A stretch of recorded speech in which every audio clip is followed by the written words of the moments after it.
इकट्ठे करा। नमस्कार मित्रों,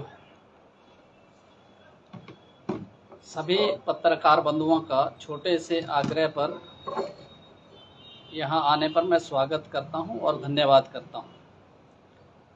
मेरे साथ बैठे जिला चुनाव प्रकोष्ठ के संयोजक और नगर निगम के रहे प्रत्याशी बड़े भाई भूपेश भृगु जी, वृंदावन वार्ड से रहे प्रत्याशी बड़े भाई संजय जी, मेरी बाईं और मेरे साथ बैठे आइमा वार्ड से रहे प्रत्याशी तनु राणा जी, जिला में प्रवक्ता के पद पर भी हैं भाजपा के, और इनके साथ बैठे 1 नंबर वार्ड लोना से मेरे बड़े भाई जयकिशन जी। आज पत्रकार वार्ता का विषय नगर निगम में हो रहे भ्रष्टाचार को लेकर है।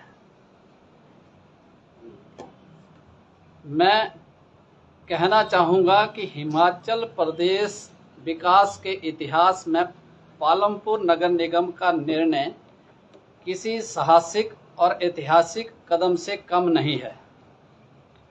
इस बात की सबको हैरानी थी कि 3000 की संख्या की नगर परिषद को 40,000 के नगर निगम में बदलना एक मजबूत नेतृत्व की पहचान थी। और पालमपुर जो नगर है वो सुंदरता की दृष्टि से नहीं बल्कि वीर भूमि की दृष्टि से भी विशेष रूप से जाना जाता है।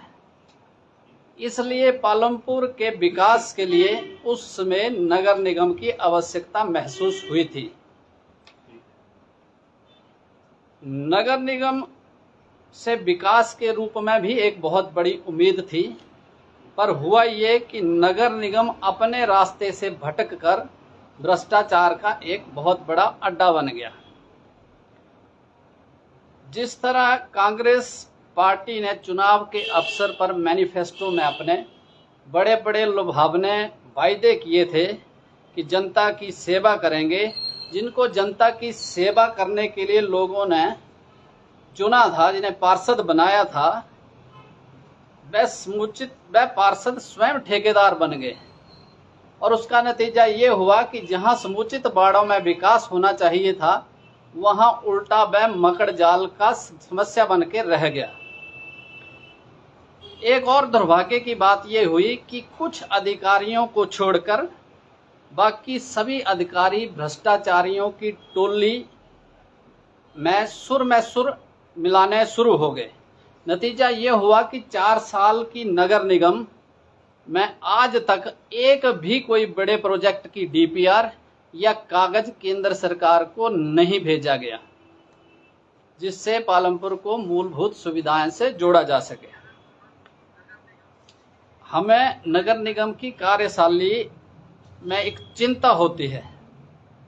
चिंता ये है कि सरकारी पैसे की किस तरह बर्बादी की जा सकती है। नगर निगम पालमपुर से बड़ा उदाहरण आपको कहीं और नहीं मिलेगा।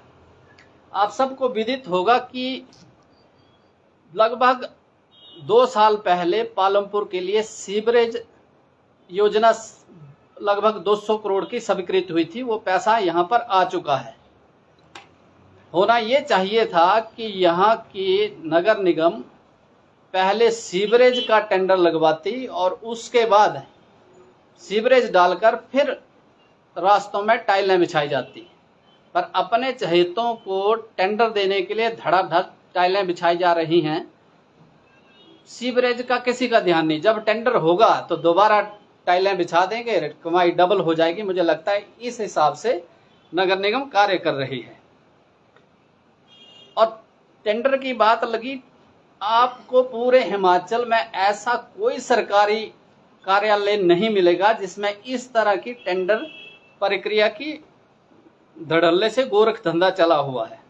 कोई पारदर्शिता नहीं है। राजनीतिक रूप से जुड़े लोगों को अधिकारी टेंडर प्रक्रिया के नियमों और कानून को ताड़ फाड़ करके बंदर बांट कर रहे हैं, ये मैं कहना चाहता हूं।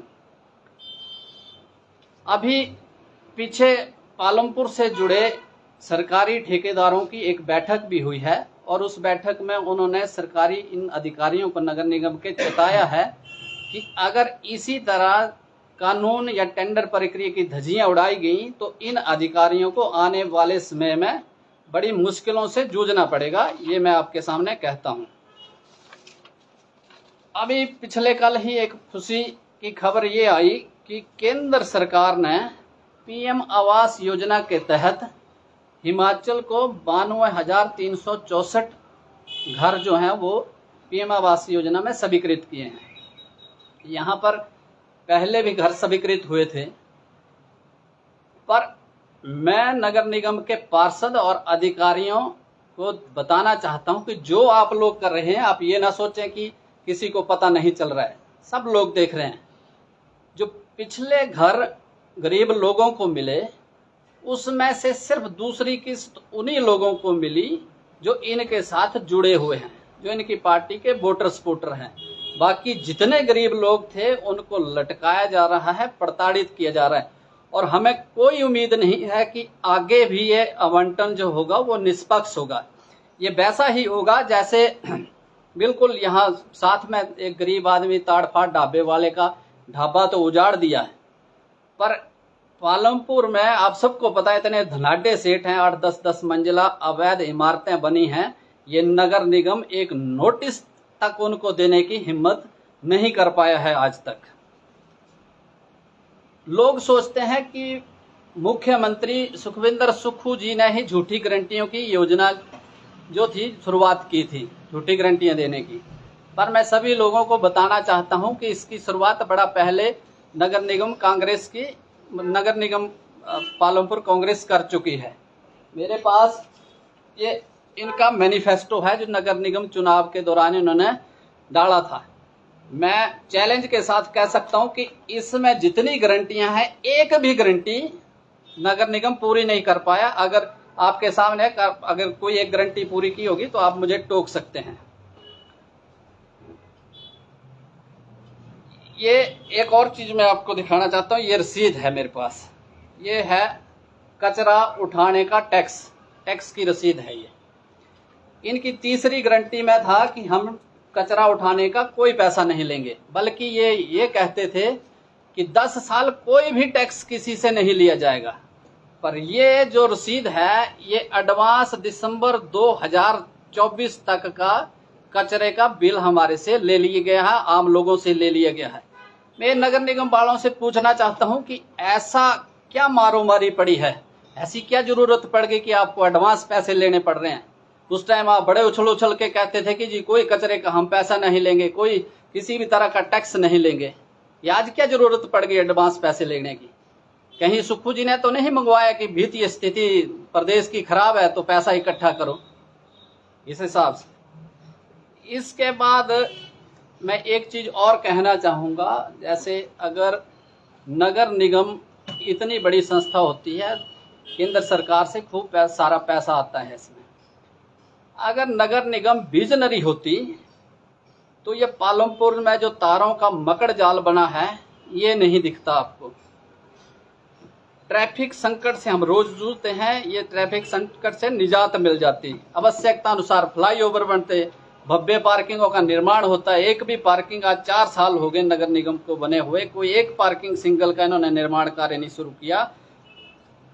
हर वार्ड में सुंदर सुंदर पार्क बनाए जा सकते थे, आधुनिक रोपवे बनाए जा सकते थे, आधुनिक रेल सेंटर बनाए जा सकते थे, छोटी छोटी इलेक्ट्रिक बसें चलाकर इस ट्रैफिक की व्यवस्था को कम किया जा सकता था। पर दुर्भाग्यवश ये नगर निगम उन लोगों के हाथों में चली गई जिनके पास कोई विजन ही नहीं है। आज की वार्ता में मैं ये कहना चाहूँगा, अगर किसी को कोई क्वेश्चन पूछना है तो आप।